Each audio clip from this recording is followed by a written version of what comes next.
Amazon has opened a new beauty and personal care store in Italy. According to Chain Store Age, located in Milan's busy city center, the new Amazon Parapharmaca, I don't even know, Parapharmaca, I think Parapharmacia and parapharmacia. Parapharmacia. Okay. All right.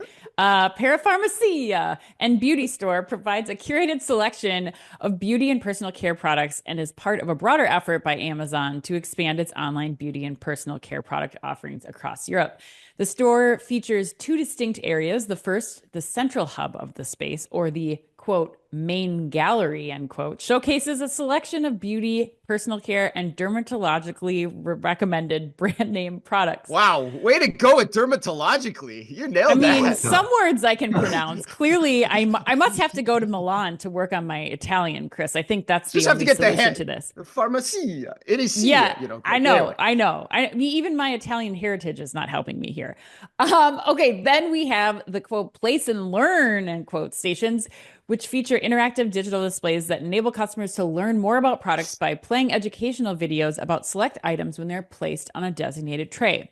The second area, the Derma Bar, is an experiential area that provides customers complimentary digital skin analyses using technology and product recommendations from beauty experts. Using digital tools, customers can obtain a comprehensive report on their skin type and condition by having their skin analyzed at one of three digital skin analysis stations. Beauty experts then provide product recommendations based on the results. Ooh. David, I know you are very, very stringent about your skincare routine. So I'm going to go to you first. I want to know, David, what's your hot take on Amazon's new beauty store in Italy? Does the world need it? Yes, I actually love this one. You Um, do? Oh, I let's Oh, do hear it. wow. for a couple of reasons. Why? One, I like beauty space is just a great space, and I think will continue to be an interesting space going forward. But I think it's in line with Amazon's premiumization play that they're doing, right? So Huh. as they no longer are necessarily the cheapest in anything they do, I mean, kind of that's well proven out, or across the website, across everything else, and they go category by category, and kind of try to attack categories. This is a perfect premium play in the category. You don't want to be in the race to the bottom and open a cheap store full of Maybelline and Revlon, and then you're just competing with Interesting. convenience. I think this is the way to go. They're essentially attacking Sephora.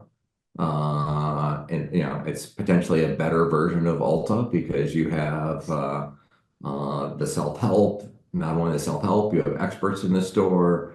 You potentially have even higher trained people, higher level pharmacists, etc.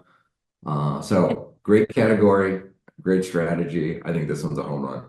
So, David, Wow.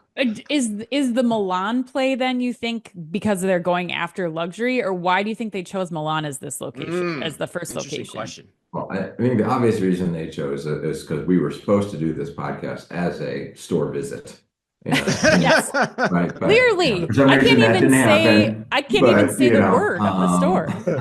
but no, I think that's the logic. I mean, the two choices, right, was It's either Milan interesting. or Paris.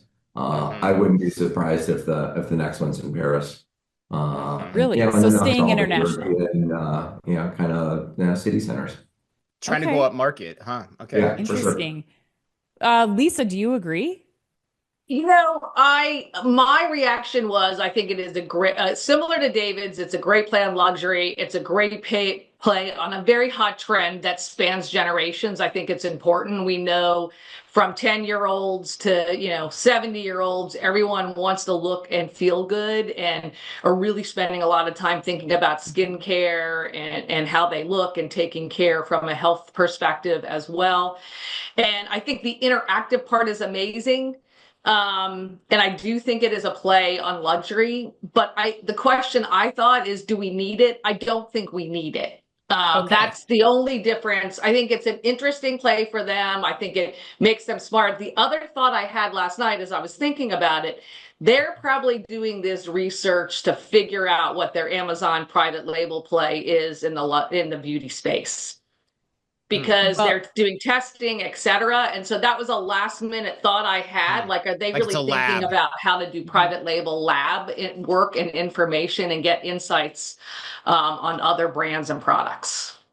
yeah, that makes a ton of sense. Actually, Lisa, I just following your thread. I mean, I honestly think this is a research project for Amazon. I don't even know that. I mean, all the telltale signs are there. The interactive, experiences. This is like a glorified pop-up to me for Amazon to test, what's the demand in Europe for especially some of the American skincare brands and some of the other American makeup brands.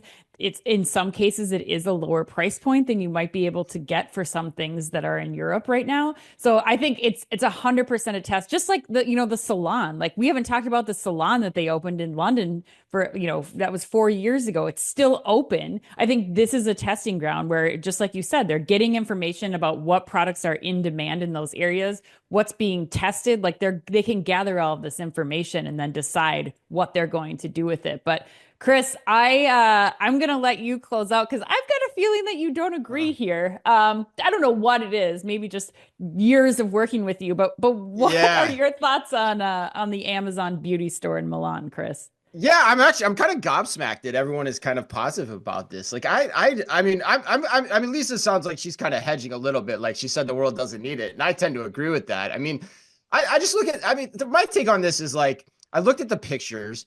The environment looks so sterile and unappealing to me, which is my main issue with every store that Amazon opens. The devil's in the details. Like, is it a concept that could work? Yes, but you have to create the store in the right way. And this store feels like it's designed by tech nerds to showcase technology as opposed to actually merchandising products. And that's what the whole press release was about. So I'm skeptical of them being successful in the long run opening any store, when that's the approach that they take. And I remember listening to an interview with Jeff Bezos like a few years ago. He's like, we're only going to go into physical stores if there's a real differentiation play to us being in that physical store. And these tech gimmicks are not that to me. Like I just don't see it working.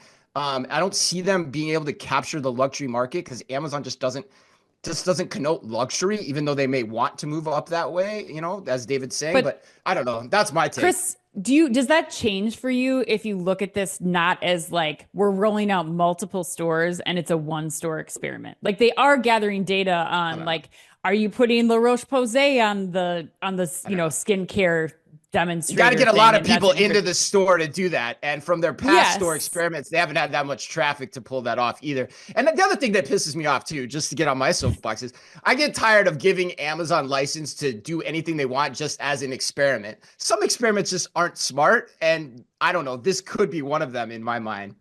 Interesting.